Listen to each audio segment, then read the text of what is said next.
Good evening all, I'm Sneha from Proteus, the Biology Club of IISER Thiruvananthapuram. We hope the talks so far have been stimulating and have inspired you to dive into the sense of interdisciplinary biology. It's a great moment to invite you to this Rhetor 2.0. Today's speaker is none other than our own esteemed chemistry. Dr. Vinesh Vijayan secured a bachelor's degree in chemistry from Mahatma Gandhi University, Kottayam. Institute of Technology, Madras in 2000, and his post-doctoral research from Max Planck Institute of Biophysical Chemistry, Göttingen. He accepted professor in 2010 as an associate structural studies of small molecules and biomolecules and on structure determination of membrane proteins. I kindly request everyone to save the questions for the end, as there will be an interactive session after the talk. Please keep your videos turned off and microphones muted throughout the duration of the talk. I would also like to thank our sponsors, MyBiome Therapeutics and JKG Bioscience, for their valuable contribution. Now, I would like to hand over the virtual mic to Dr. Vinesh for a delightful and enlightening session. All to you, sir. Thank you, Sneha. Your voice was breaking. I hope my voice is clear. Yes, sir, your voice is clear. Okay. Oh, should I share, right?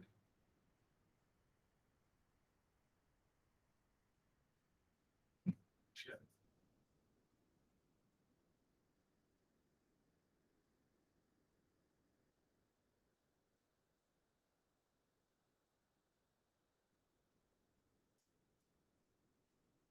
I hope now.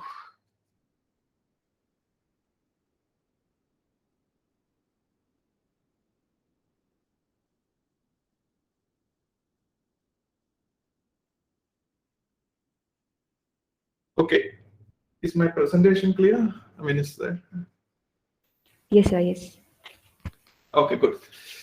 Okay, good afternoon, everyone. Let me first thank the Proteus team for inviting me, and also to congratulate them for this organizing this Rhetor series of lectures. Today, basically, I shall be discussing some of the work that we are doing in IISER Thiruvananthapuram. As the title suggests, I'll be discussing about intrinsically disordered protein or partially disordered protein, and how they fold to form ordered oligomeric or fibrillar state. I'll be restricting myself to the never-ending story of two proteins that we are working on the lab, that is tau and CPEB3. Okay, so what is intrinsically disordered proteins? So these are proteins without any secondary structures. Now, Professor Anson, who was pioneer in protein folding, remarked that the native conformation is determined by the totality of interatomic interaction and hence by the amino acid sequence in a given environment. Basically, the native conformation is encoded in the amino acid sequence. But for an IDP, in a normal cellular environment, it is basically an unfolded state. That means there is no secondary structure to it. Okay, it can sample random conformation, so multiple conformation of freedom. Conformational freedom is possible for an unfolded disordered state. But provided a change in their environment or even increasing their concentration, they turn to fold into a partially folded state called the molten globule, and finally form a aggregated beta sheet structure, which is the folded state. So what we are basically interested is in how this transformation happens and what is the structural change during these processes. Now, for any transformation, chemical or non-chemical, the outcome is basically determined by whether it is a thermodynamically controlled process or a kinetically controlled process. So as you can see, for any protein, this can be either IDPs or natively folded state, the thermodynamic most stable conformation is, because this is the lowest energy, the most stable conformation is the fibril state. Okay, so that is the thermodynamically most stable state. The relatively folded state here is actually a kinetically trapped state. kinetically transfer. So if you give a sufficient good motivation for the protein to move, if you give a sufficient motivation, the protein would eventually move into a partially folded state, and then this can be either aggregate oligomers and finally to the fibrillar state. So, you can see that these aggregates, oligomers and fibrils, is mainly governed by the intermolecular interaction, while this folded state is governed by intramolecular. So, studying the kinetics basically now provides the mechanism of protein aggregation. The fibril formation usually follows the nucleation polymerization process, that is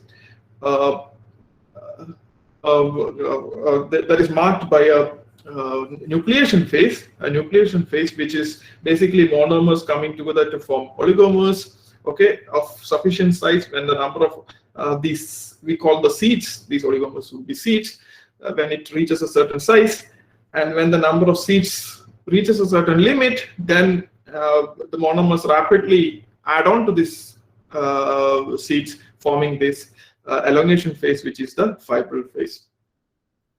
Now, the kinetics is usually followed by monitoring the fibril concentrations. Now, it is generally done by monitoring the increase in the fluorescent dye. Here we are monitoring the intensity of the fluorescent intensity of thiotic or thioflavin T dye, which binds specifically to the fibrils. Okay, so this has a characteristic S shape. You see that S shape, and it is has a lag time where you have the nucleation phase, and then an elongation phase that is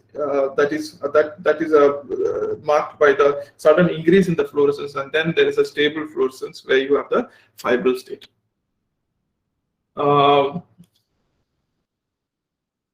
It also turns out that these fibrils, or this mature aggregate that is formed, can be of multiple forms. That is, it can be highly toxic to the cell, or it is mildly toxic, or actually beneficial to the cell, or completely infectious. Okay, so all this depends on the type of structure that these fibrils finally end up having. Now, we use multiple methods to understand the fibril formation, but predominantly we use nuclear magnetic resonance, or NMR. So what is NMR? I'm not going to give a class on NMR, but I'll give you a few slides for those who haven't gone through the first 4 semesters. So NMR largely measures the magnetic moment due to the spin of the nuclei. Okay, so magnetic moment is directly proportional to the spin quantum number. Okay, and in order to do that, we need huge magnets in order to. And this is a 16.4 Tesla magnet that we have in Central Instrumentation Facilities as an IISER. This is where we do most of our work. Okay, so because now under a magnetic field, and because of the Zeeman effect, the spins orient in certain way with respect to the magnetic field, either with or against the magnetic field. For a spin half nuclei, these are the only nuclei that we are interested in this lecture. They can only have two orientation, either with the magnetic field or against the magnetic field. So at equilibrium, there is a slight excess of population in the lower energy, and the population differences increases as the energy gap increases, right? As the energy gap increases. The energy gap increases when the magnetic field increases. Okay, when you apply more magnetic field, the energy gap is more, and therefore the excess population in the lower state will be slightly higher. Right. So the frequency required for the transition from the lower energy state to the excited state is given by this omega 0 is gamma b0, which is also magnetic field dependent. And this happens to be, this frequency, or the radiation happens to be in the radio frequency range. Why is that? Because these energy gaps, though we say it increases with the magnetic field, this energy gap is really small. Okay, radio frequency is the lowest in frequency in the electromagnetic spectrum. Now all we do in NMR is detect this magnetic moment. Okay, so all we do in NMR is to detect this bulk magnetic moment of spins, which is basically the Boltzmann weighted vector sum of all the tiny spin magnetic moment that we have seen previously, of individual spin magnetic moment that we have seen previously. If you have these spins in a tube, then we can do solution NMR. If you can do it, if you can fill it up in a powder and you can fill it up in a rotor, then we can do solid state NMR. This is a euro, but this is as big as a 1 rupee coin. So you can see how small the rotors are. Now you have this bulk magnetic moment, which is a vector sum of all the Boltzmann weighted vector sum of all the small spin magnetic moment. Now, how do we get this out? How do we measure this magnetic moment? So in order to measure this magnetic moment, we apply a radio frequency pulse, a radio frequency that is a short burst of radiation that is perpendicular in this direction, in this direction. So the magnetic moment comes here, gets away from the magnetic field, and once the pulse is stopped, these magnetic moments start to precess around the magnetic field. Okay, precess around the magnetic fields, and while precessing around the magnetic field, it cuts these coils, creating a current that we see here. This is the current that it creates, and this is a signal that we are measuring. But then this signal is time dependent. That time dependent signal is Fourier transformed to give you the frequency domain. Okay, or the frequency signal that we all know about. Okay, but measuring magnetic moment is interesting to physics, but not for everyone else. So until actually chemists finally realized that position of the peaks, okay, or the Lama precession of frequency depends on the electron density around the atom. So now chemists had a way of spying or looking at the electron around the atom by monitoring the position of NMR signal. Okay, position of NMR signal.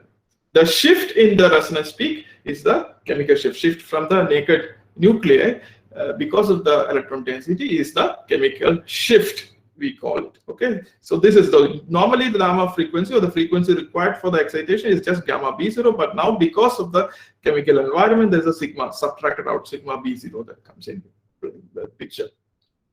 Okay, the frequency dimension, you can see this is the 1D NMR of a phenylalanine amino acid. You can see multiple peaks in the spectra. Okay, so the frequency dimension, this x-axis corresponds to, is made field independent by using a standard. Therefore, we have a ppm scale or a delta scale, and this ppm scale, if you have a higher ppm value, that means there will be more electron. Generally, there will be more electron density. If you have lower ppm value, that means higher electron density. As the molecule become more complex, the spectrum becomes more crowded. It's very difficult to analyze. So in proteins, the spectrum naturally is very complex, and therefore we use complicated pulse sequence to distribute this signal across multiple dimensions. In order to do that, your carbon and nitrogen present in the protein have to be changed to its isotope 13C and 15N. Why is that? Because the 12C is carbon, is NMR inactive, and 14N is quadrupole. So it also gives very broad signal. So we want a more narrow signal. So we use 13C and 15N. How do we do that? The first thing is we get the protein, we get the gene for the protein and then clone it into a plasmid, then transform it into a bacteria. This is my bacteria, and then we grow it in the growth medium, which has ammonium chloride and 15N ammonium chloride and 13C glucose. So the bacteria obviously going to use these two guys in order to incorporate, in order to grow or make the protein. Then take out the bacteria, lyse the bacteria, that means kill the bacteria, and then purify your protein. Then put it in the NMR tube, take it to the NMR. Okay, and then do all kinds of complicated pulse sequence with it, and we can do a lot of choreography, and then we can get all the information that we can get out of the protein. So this is what is basically that we are going to that one does. Now, with the labeled proteins, we can now measure multidimensional NMR. This is a 2D heteronuclear single quantum coherent spectrum. Each contour here is a peak corresponding to 15N and proton 1H chemical shifts. Each of the contour corresponds to an amide resonance in the protein. There are 6 proteins. That means the number of peaks that you're going to get is 76 minus the number of prolines and one of the terminae, because the prolines don't have an NH. I mean, it doesn't have a H attached to a nitrogen. Okay, so you get that many contours. So each contour is a amide resonance. Remember that. Now the important step is knowing which. So these are just contours. Now the important step is knowing which of the amino acid in the sequence correspond to the peaks.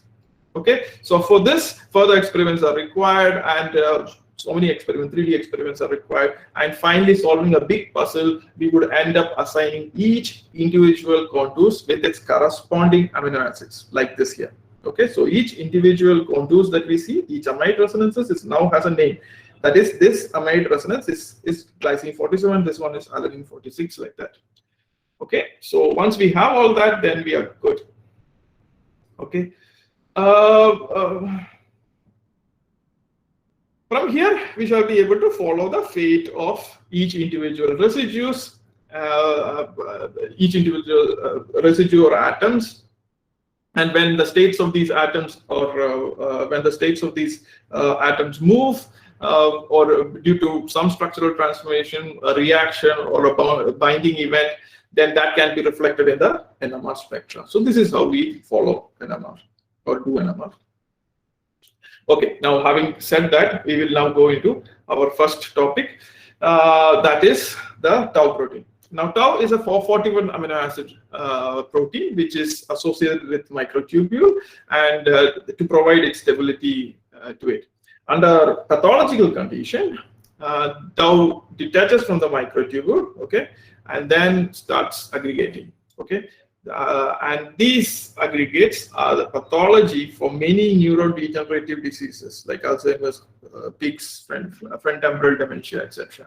So it's really important to understand how this tau protein aggregates and form these fibrils, and how can we prevent it. Okay, so we started our work with the knowledge that the repeat region. So these are the repeat region of this is 444 amino acids. These are the repeat region. These are 30 amino acid highly homologous region important for fibril formation. So in a previous study using solid state NMR of the fibrils of K90, I have found from my previous lab that R3, that is this guy, the R3 repeat is really important for the fibril formation. So when I joined IISER, there was a peptide synthesizer that was kept here. So with no prior experience, we decided to make a peptide out of this R3. Only part of the peptide which I believed at that time to form the fibrils. This peptide is this guy here. So this is where we started our work on tau. So in our work, we found out that S316, this guy here, S316, is really important for fibril formation. So what we did, okay, if it is really important for fibril, that means it should be in the beta sheet. So let me mutate that to proline. When I mutate to proline, proline has this, this 5-membered ring structure. So it doesn't like to be in a beta strand conformation. So what we expected was that it will not form fibrils at all. So our proline mutation at this position, 6 mutation. So we have this peptide now. Okay, position made the aggregation actually slow. It didn't abrogate, it actually made it really slow. But what was really interesting is it did aggregate finally, eventually. Okay, so when we looked closely, why is it aggregating? What we saw was interesting. Normally these peptides can be in cis and trans. It is only mostly in trans. But for the prolines, there is a possibility of having a cis peptide, X-pro cis peptide. Okay, so when we looked at the HSQC 13C proton HSQC, we find two peaks for the proline, one the trans conformer and the other is the cis conformers. But during the aggregation, the cis conformer starts to become larger. The trans is actually reducing. So what it means is the cis is getting populated during the course of the aggregation, which was very interesting because cis is an unfavorable peptide conformation. Okay, but aggregation is inducing the conformational change in the protein. Now, when we did the kinetics of the aggregation by following the intensity of the cis resonances, what we saw is that that there is a lag phase and then there is this exponential phase, and then it remains same and then goes down. Now, when we compared the TIOT increase, you remember the TIOT that I just described, which basically codes for or actually monitors the fibril formation. Now, cis we didn't know what was it, what we are following, but here TIOT definitely is following the fibril formation. That is different. You can see that the fibril formation is like this. That is the TIOT kinetics is like this, while the cis residues goes up slightly faster in the elongation phase and then remains stable. And as the TIOT reaches its top, it starts reducing. Now, we believe, or when we look at the kinetics, we can clearly see that cis is actually looking after, or cis is basically making these oligomers. The conformational change to oligomers is the reason why you get an increase. The oligomers are increasing during this time, but then the fibrils are also increasing because these oligomers, you see this big arrow over here, that means it is driving the reaction forward. So the oligomers is rapidly converting into fibrils. So that is why fibrils are also increasing. And as the fibrils reach a steady state, the oligomers start to reduce because all the oligomers are now getting converted to fibrils. Okay, and it's getting reduced. So this way we could actually monitor the aggregation kinetics of this small peptide.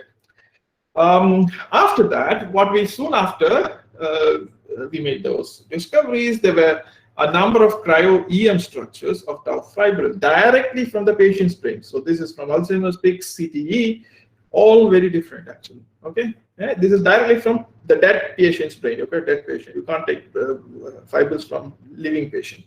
Then also there are cryo-EM structures from heparin-induced in vitro. So in vitro fibril formation. So these are, and it's clearly they are both different, right? And what is also interesting is that this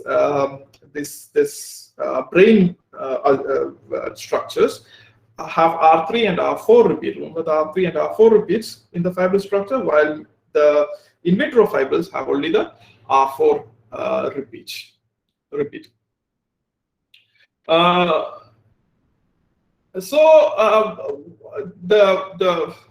What is interesting from Professor Affin's thing is that in this residues encode the fibrils is no more, encodes the structure is no more correct because there are so many structures of tau in different patients' brain. Also, so what is important there is to understand that the process of fibril formation, that means how they aggregate to form the fibrils, is really important, and therefore the aggregation process is really important to study. Okay, so we thought, okay, because previously we had only thought about working with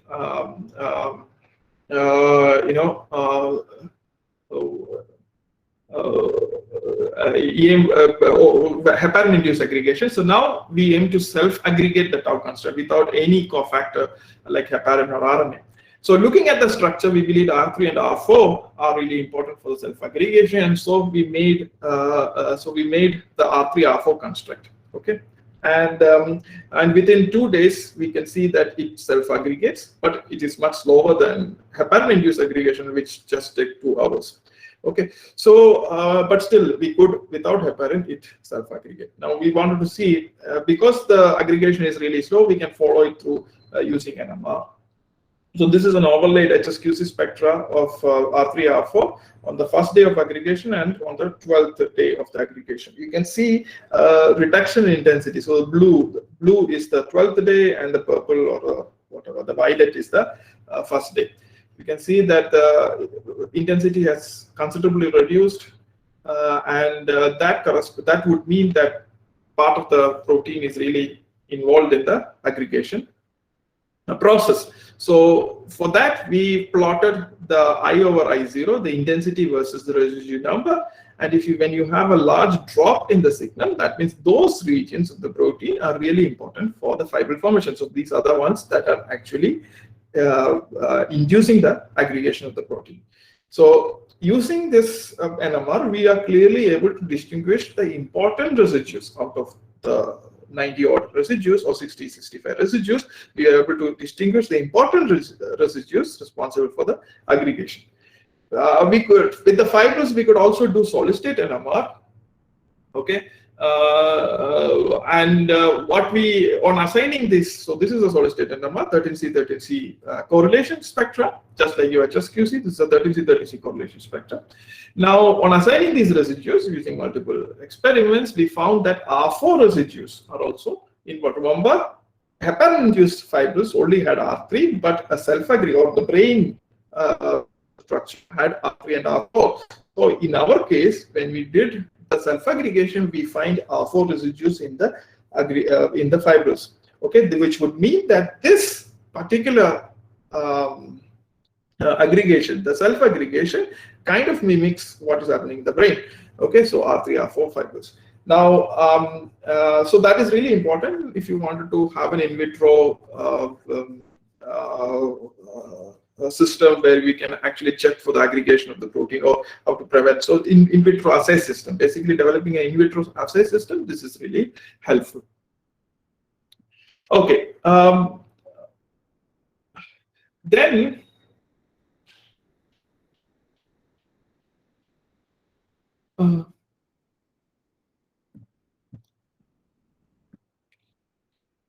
where we were actually looking at we were trying to understand the identified residues that is important for the fibril formation. We thought of evaluating the factors that regulate the tau toxicity. Working with the 3-repeat construct here, we find that zinc 2+ actually rapidly aggregates the K19. So what we saw that is that if you add, so this is K19 aggregation kinetics, and when we add zinc, it starts aggregating really fast depending on the amount of zinc. But for R3, just the R3 part, that means if you take out the R3 and then add zinc, it is doing nothing. So basically R3 is doing nothing. K19, zinc is able to increase the aggregation. In the cells, zinc is able to increase the toxicity. So we wanted to know where zinc is binding. So we did HSQC, zinc induced changes in the chemical shifts in the HSQC. And what we found is that the R3 region and R4 regions are getting affected by zinc binding. Okay, so in order to understand the mechanism of zinc binding, what we did was when we made the R3 and then we added R4 peptide. So R3 peptide is there, and then we added R4 peptide and looked at the aggregation kinetics. We find that when we add R4, the aggregation becomes considerably slower. Okay, so R4 is basically retarding the aggregation of R3. But then when we add zinc to this, this retardation is removed. That means it becomes faster. That means zinc is able to remove the retardation effect of R4 and aggregate the R3 faster. So what we believe is happening is that the R3 is protected by R4 repeat, and when zinc is added, this R4 repeat comes out, and then zinc only binds to the R3, but it is able to remove the influence of R4, and then R3 can self-aggregate. Okay, so this is what we have so far for the story of tau. But then our research continues in tau, and we will. But now I will move on to the functional prion story. Prions are usually pathogenic agents responsible for many prion diseases like this grade B, spongiform encephalopathy, etc. Okay, so they are basically amyloidogenic proteins or protein fragments that can induce aggregation of other proteins of itself and other proteins. They have a cross beta structure. Okay, they're basically beta sheet structures, fibrils, which has a characteristic reflection of 4.7 angstrom, meridional reflection of 4.7 angstrom, and a 10 angstrom equatorial reflection that corresponds to interstrand spacing, and intersheet spacing. Okay, so but what we are interested in is in a functional prion, and that performs physiological functions in our body. So CPB3 in mammals is one such prion protein. So CPB3 is cytoplasmic polyadenylation element binding protein 3. The prion nature of CPB3 is involved in long-term memory maintenance. CPB3 has a RNA binding domain and a prion domain. So how is memory made? Memory is made when new synapses are created or created. To maintain the memory or synapse, a number of protein has to be expressed near the synapse. Okay, so CPB3 in its prion state is able to add a lot of to the sequence. Okay, mRNA basically it goes on to add polyadenylate the mRNA. Polyadenylate is hyperpolyadenylate basically the mRNA. So a lot more adenylation happens when the CPB3 is in the prion state. Okay, so as long as CPB3 is in the prion state, it adds on this adenine, and the mRNA with the adenine is able to express proteins much more efficiently. And that is like a signal that triggers the protein synthesis. Now, as long as the protein is in the prion, CPB3 is in the prion state, that memory will be maintained because that will keep on adding adenines to the mRNA. So that is how the CPB3 is able to maintain the memory. So so it's really important to understand what is the structural changes happening in this prion state. So there is structural studies with CPB3 belonging to the homologs of CPB3 in vertebrates. So in the work in Aplysia CPB, CFLUG, they showed that only the N-terminal part of the protein, is responsible for the prion state. The RBDs or RNA binding domain is not really involved in the prion state. In ORB2, which is the homolog in the Drosophila, the structure of Drosophila using cryo-EM was characterized, and there they show that the poly-Q region in the N-terminal part of CPB3, ORB2, is forming this fibrils. So we decided to work on mouse CPB3. Now, mouse CPB3 has this PRD domain and RBD, and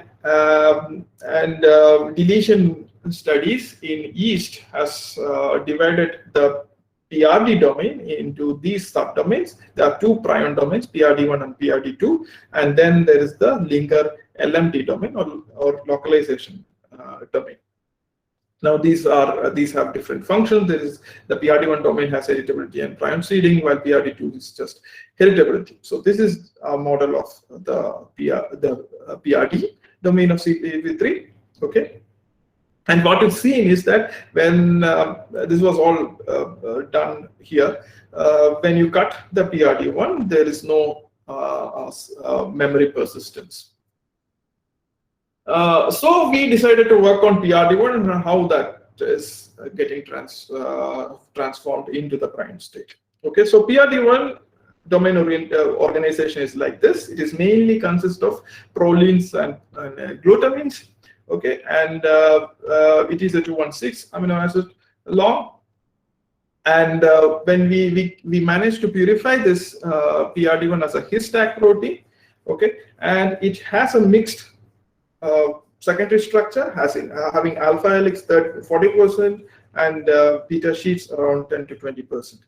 But in NMR, we see that it's mainly the HSQC spectrum shows that the NH resonances are very it can be found only in a limited space, which is characteristic of unfolded proteins. Okay, so what we see in NMR is an unfolded protein, but it could be that there is helix in it. On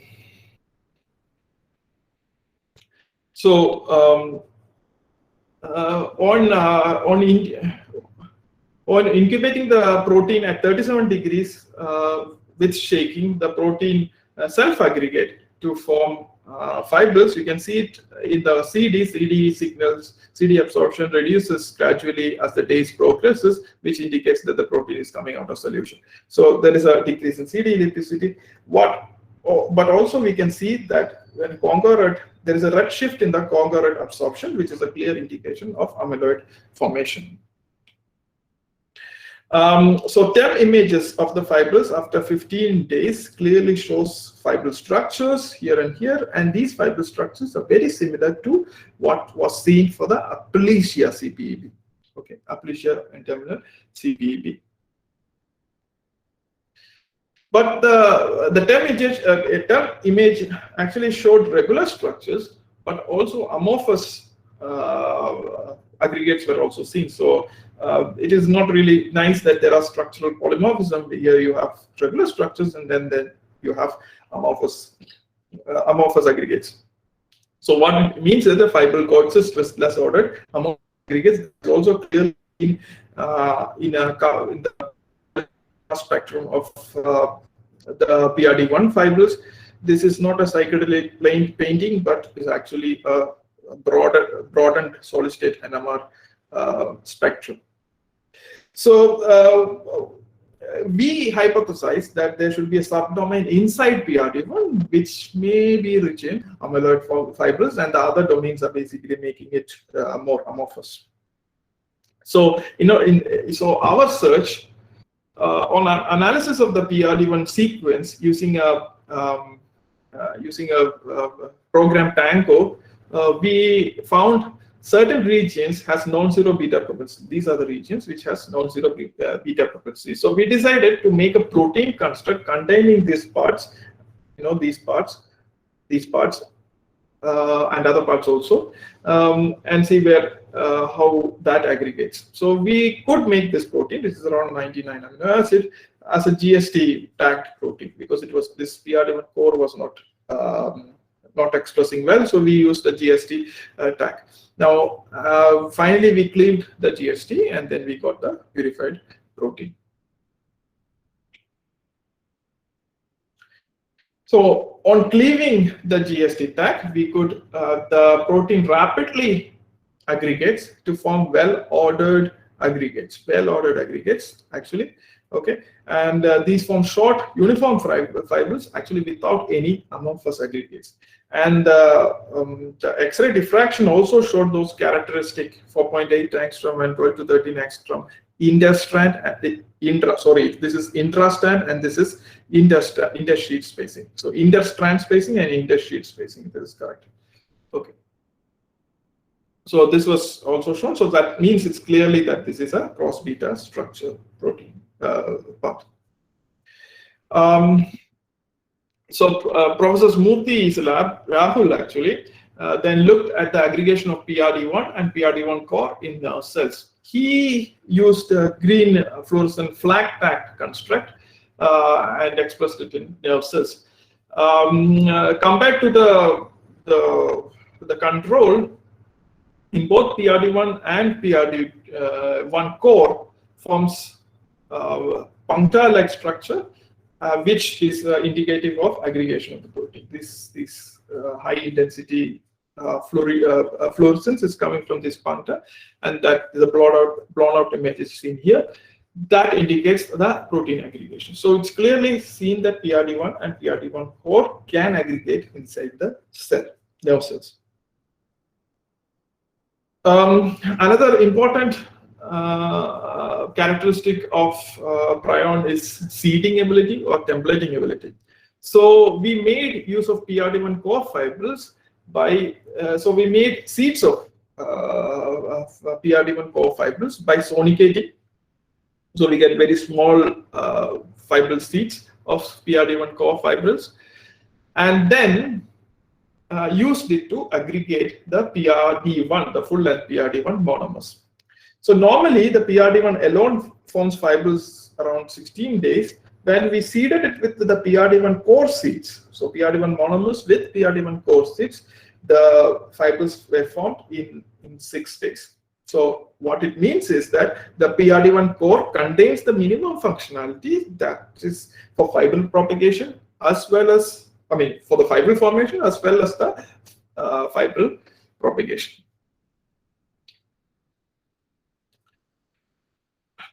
So in order to identify the flexible and rigid segment of the fibril of PRD1 core, we used solution state SD exchange spectroscopy.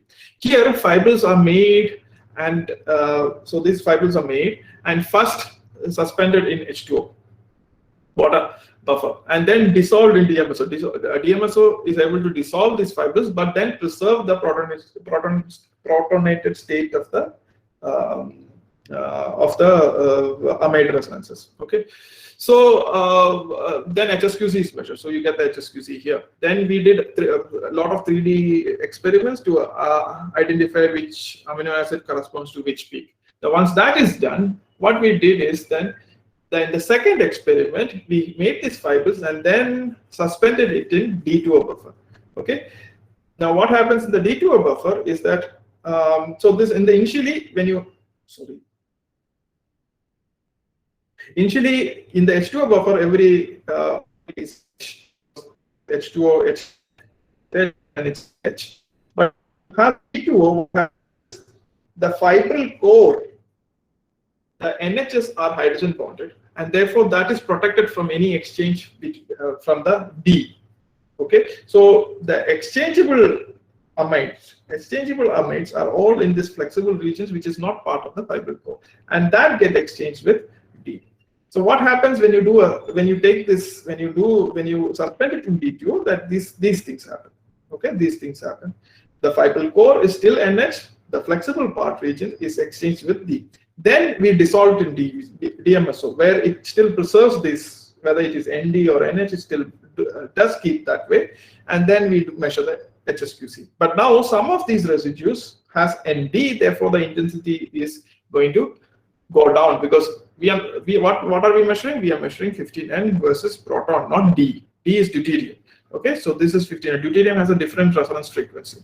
So 15N versus H. Okay, so in that measurement, the some of the resonances will lose intensity. And what are those resonances? Those are the flexible regions. Those are the flexible residues that will lose its intensity.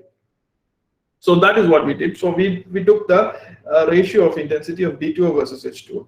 So and with that we find three important regions, which is one is this white region, which is highly flexible region. Then there is like a green region, which is intermediate residue, and this blue region, which is the rigid residue, because your intensity is basically the same between the H, the D2O and the H2O spectra.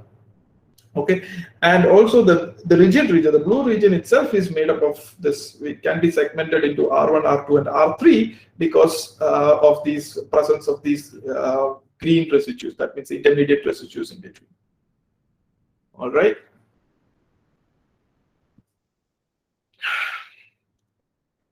So proteinase K digestion of PRD1 was also carried out. Now PK is a protease that obviously cleaves the peptide bonds. The fibril core will be inaccessible to the PK. Other than the fibril core, the PK is going to chop off everything up. So then what we did, we get a lot of fragments when you treat it with PK. We get a lot of fragments, and those fragments were analyzed using MALDI.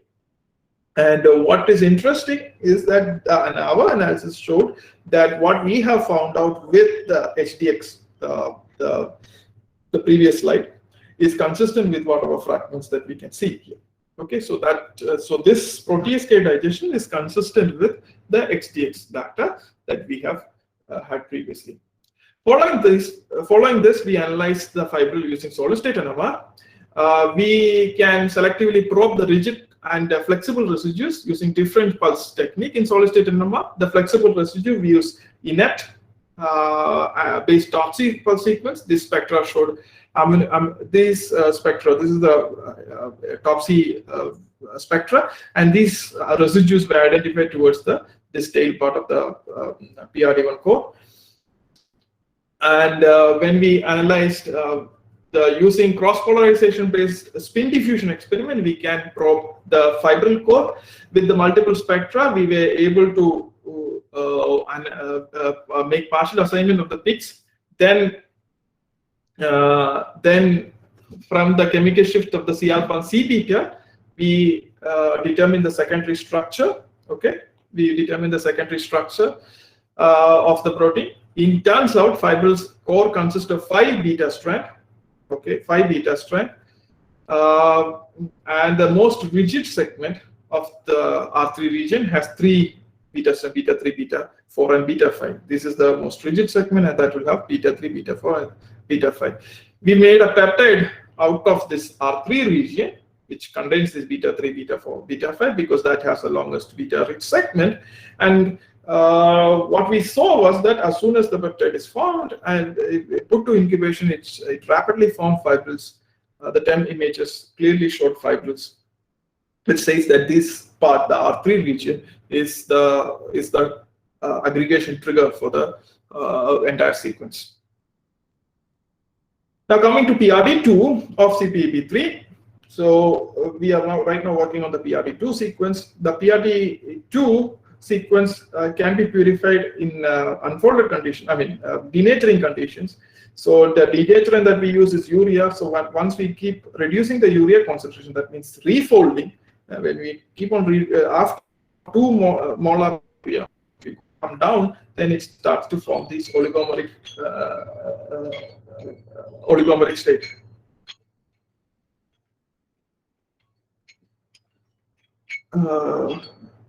Can I have like 5 minutes more? Yes, sir. Go ahead. Okay. Maybe even less. So we get this oligomeric state. We call this condensates. Okay, and then it turns out these condensates, if you analyze them only, it has both the monomer and the dimer. So what are these condensates? Condensates are protein. So it's like the oil in water. That is a liquid-liquid phase separation, but still these condensates are gel-like, more rigid than the liquid-liquid phase separation that we see with an oil in water. The oil in water, they form 2 layers, right?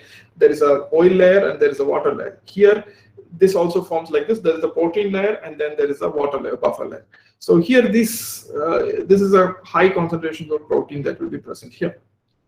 So we analyze how this refolding happens in NMR. You can see as the NMR, as the urea concentration decreases, the protein, the signals start to lose its intensity, which is an indication of oligomerization. The protein becomes bigger in size, then their line width actually is going to increase because of the integral, the area under the signal has to be remain same. The intensity basically drops. So you can see also by measuring the line width that the line width basically increases with the reduction in the concentration of urea. That means refolding. Also, there is change in chemical shift, which is indication that there is some structural change that is happening in the protein. When we analyze the spectra of PRD2 in IR, what we see is that there is the amide 1 band has characteristic peak from both beta strand and alpha helix. Okay, so this is beta strand peaks and these are alpha helix peaks. So that is clearly that indicating that the structure is folded, somewhat folded in this oligomeric or condensed state. Also, when we did a fluorescent microscopy image of these aggregates, it's clearly seen that the thioate is able to stain them. That means that there is a cross beta structure. Thioate only binds to cross beta structure. So there is also cross beta structure in these aggregates. When we did solid state NMR, we see that the inept part, which actually looks at or produces or monitors the flexible residues, is completely absent. There is hardly any signal there. That means there is hardly any flexible part in the protein. As a solid state, the rigid segment, the cross-polarization experiment, which looks at the really rigid part of the spectrum, gives you a very good peak, which is unlike the PRD1 core that we have measured previously. So making the spin diffusion experiment, we can clearly see that there are multiple serine residues that can be seen, and these serine residues have different chemical shift corresponding to random coil, beta strand, or alpha helix, which would mean that a single residue is there in multiple conformation, which could be a possibility, or there are multiple residues, multiple serine residues in the protein. Of course, there are multiple serine residues, which are found in different conformations. Okay, so this is also a possibility. So right now, the interesting thing is that when we analyzed that, there is recently a paper from the human version of the CpEB3, so human PRD1, the CpEB3, and when they did work on the human PRD2 part, so PRD2 part of the CpEB3 of human, so HPRD2, they found that it forms liquid-liquid phase separation. What we found in mouse, so what we worked on was on mouse, mammalian but still mouse. Okay, in mouse, what we found was that they were actually solid droplets, solid structures or gel-like structures. But here there is more flexibility. This is liquid, so there is more dynamics involved here. Liquid droplets, and it also doesn't form fibers. In our case also, it remains a solid. You can do anything to it. It is never going to be fibrous. It will remain as these nice spherical balls. So we thought of analyzing this sequence. We already know that there is a 93% sequence identity and 94% similarity with mouse CpEB3. Okay, we expected random mutations in when we analyzed the PRD2 sequence between mouse and human, and to our surprise, we found that there was no random mismatch. Rather, the difference is concentrated in these two stretches. Okay, and it is connected by this this stretch of amino acid. Okay, so this is very, very specific for the human. Human doesn't have these structures, while mouse has these structures. Okay, so what we did was, okay, we predicted again using Tango that there is an 8 amino acid sequence which has a long beta aggregation fragment. So we took this fragment and then we made a peptide, and that voila, formed aggregates. Okay, so the rapidly forms aggregate. That means there is a segment in the protein which can self-aggregate and form fibrils. Okay, so they can form fibrils, but because of the other part of the protein, it's not aggregating. So some layer of protection is there for this specific part. We are now trying to understand how this goes. So CpEB3 prion state. So what is the summary and what is the story so far? Is that CpEB3 is in a non-prion state. There is a trigger. What is the trigger? I don't know. We don't know. But anyway, we believe that it has to do with this R3 fragment in the PRD1 that triggers the aggregation, because that is highly self-aggregating. So that starts the aggregation, that induces aggregation of other beta strands along the stretch, which will then aggregate the PRD2, and then finally the entire protein starts forming the prion state. Okay, that is the story so far. The story we will to be continued till the next time. Before I finish, let me thank all the people who has done this work. Okay, so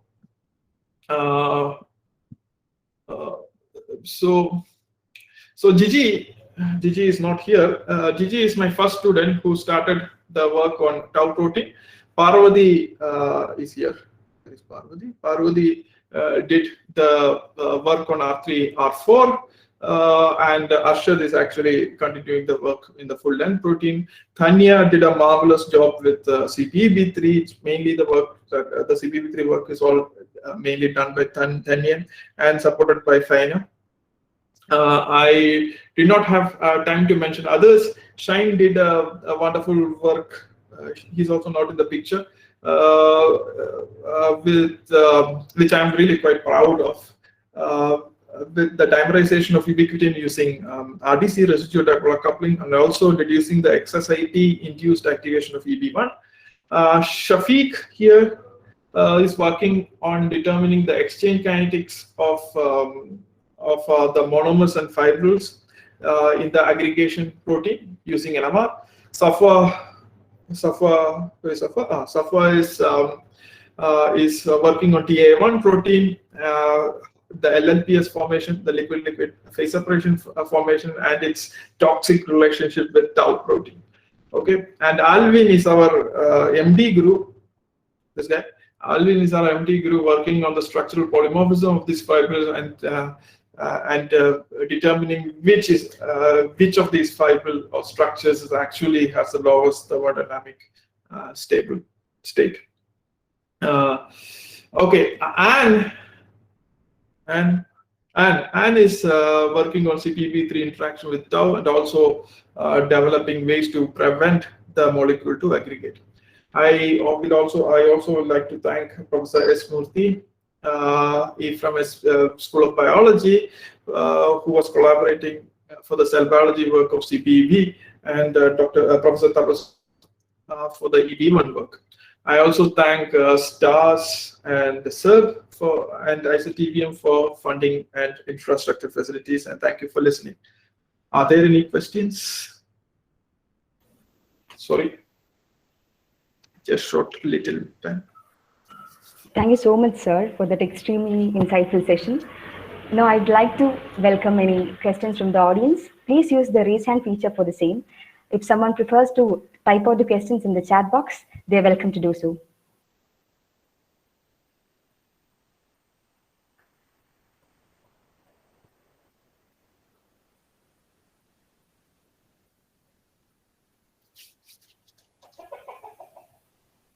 There's no questions?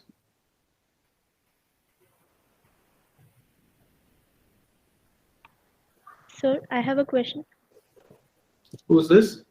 Sharanya. Okay. Yeah, okay. Sir, Please. how much is known about exactly what causes this a prion to cause another protein to also aggregate? How much of this process is known? How The much, replication of these. well, the actual prion protein is very difficult to study, especially because we require prion, meaning functional prion is good, but then the safety, biosafety hazard limits our work on prion, pathological prion, Okay. because well, these are very highly infectious substances, right? I mean, these are proteins, but still highly infectious, in the meaning that it is able to cross the blood-brain barrier and then starts aggregating these proteins. How do they do? It usually does with the seeding. You can have there is a template. See, as I told you, the most thermodynamically sink is the fibril state. Any protein can fold into that fibril state, given certain motivation. Now, how does it do? Is that you form a template. So, if there is a beta sheet in a fibril, in a protein, that can then come together, unfolding the rest of the protein, because then this is bringing them together, unfolding the rest of the protein, and then you can also see that in all the in tau as well as CBB3, it is not the entire protein that is involved in this aggregation part. Only certain part of the protein is important. Okay, so it just looks for certain beta sheet or beta part of the protein, and then that starts clubbing them together. They just recruit the food. Lecture. Okay, sir. So that is my understanding. Okay, but we don't really know like the exact way in which it happens. Yeah, I don't know exactly how. Well, we have seen seeding or the templating effect in related proteins and things like that. That we have done a lot of work on it. But then different species, proteins from different species, how they fold, and different type of proteins, how they are able to recruit them into fibrillar state, that we have not tried, or I do not know anything that like that has studies have happened. Okay. But making those studies will be very difficult because the biosafety hazard thing. Okay, sir. Thank you.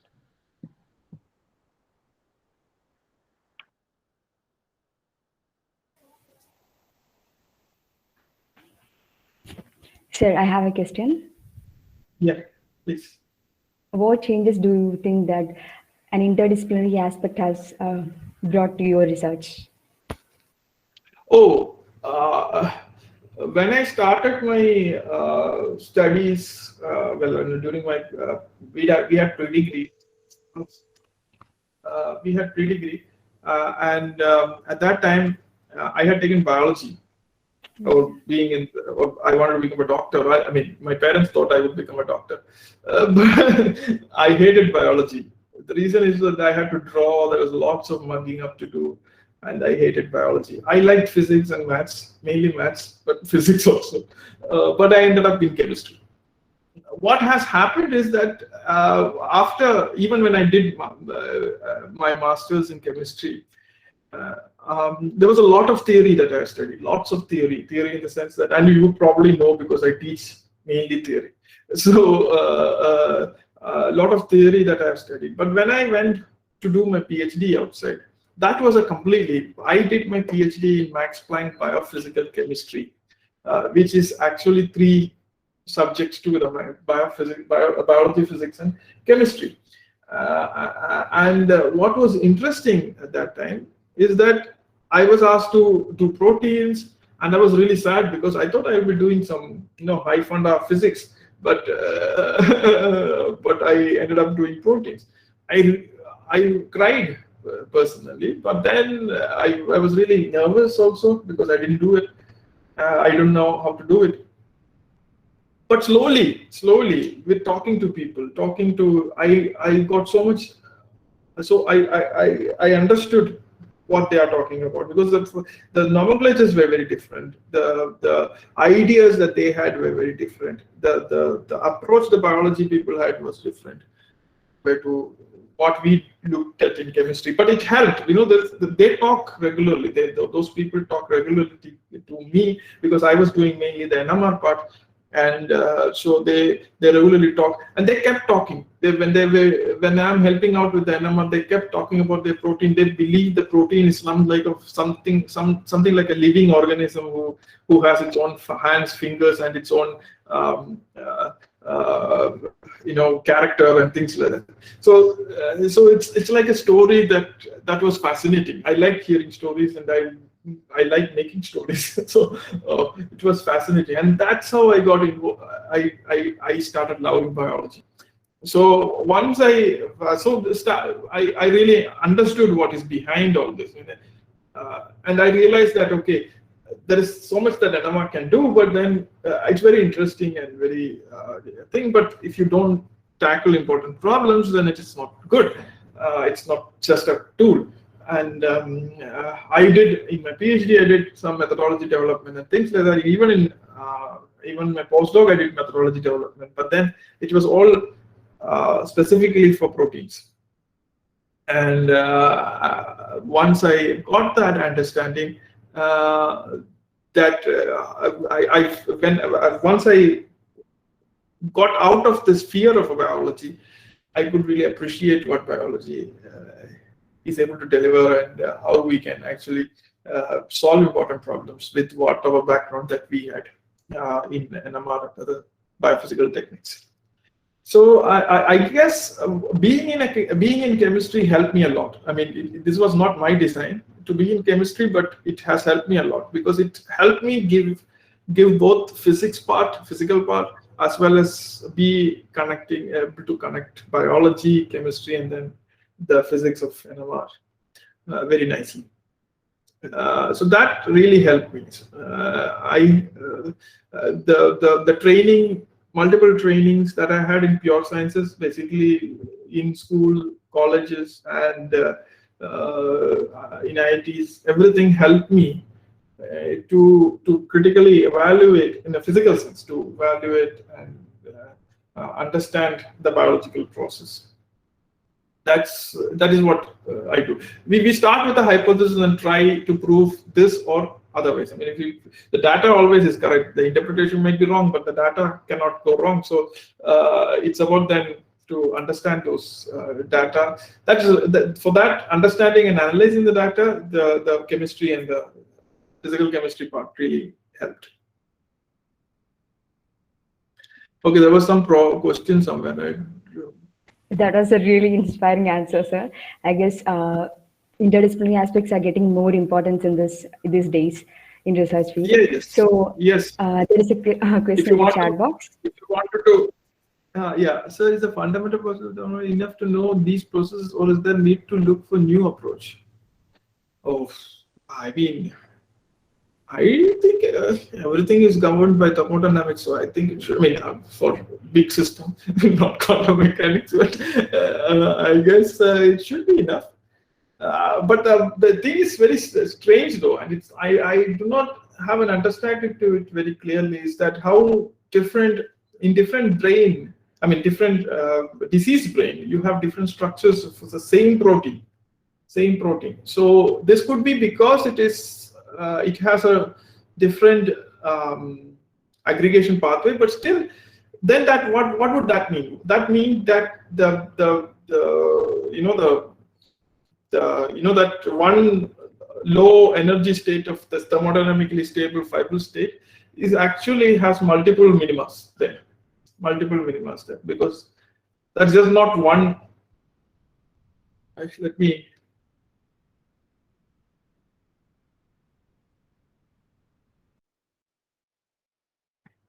Stop sharing, right?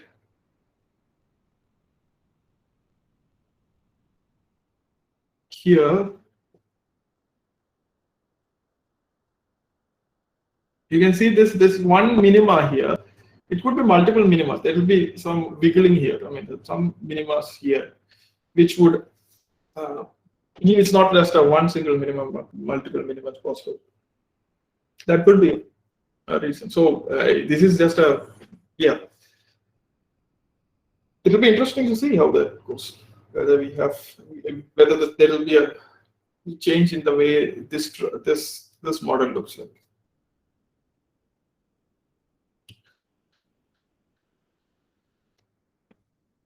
Sneha, if you have no other further questions, then. If there are no other questions, I think we can conclude the session. Thank you. I would like to conclude by thanking Dr. Vinesh Vijayan and everyone present here for making this talk a great success. I would also like to thank our sponsors, MyBiome Therapeutics and JKG Bioscience once again. We are also very grateful for the continued guidance and support of the School of Biology and our faculty advisor, Dr. Sadananda Singh, who made this symposium possible. As we promised, we have in store the most requested part 2 of 4 and 6 by Dr. Manu Jones Chavadul. Looking forward to see you all for the exciting session at 6:30 p.m. Thank you. Have a nice day. Thank you, sir. Thanks a lot.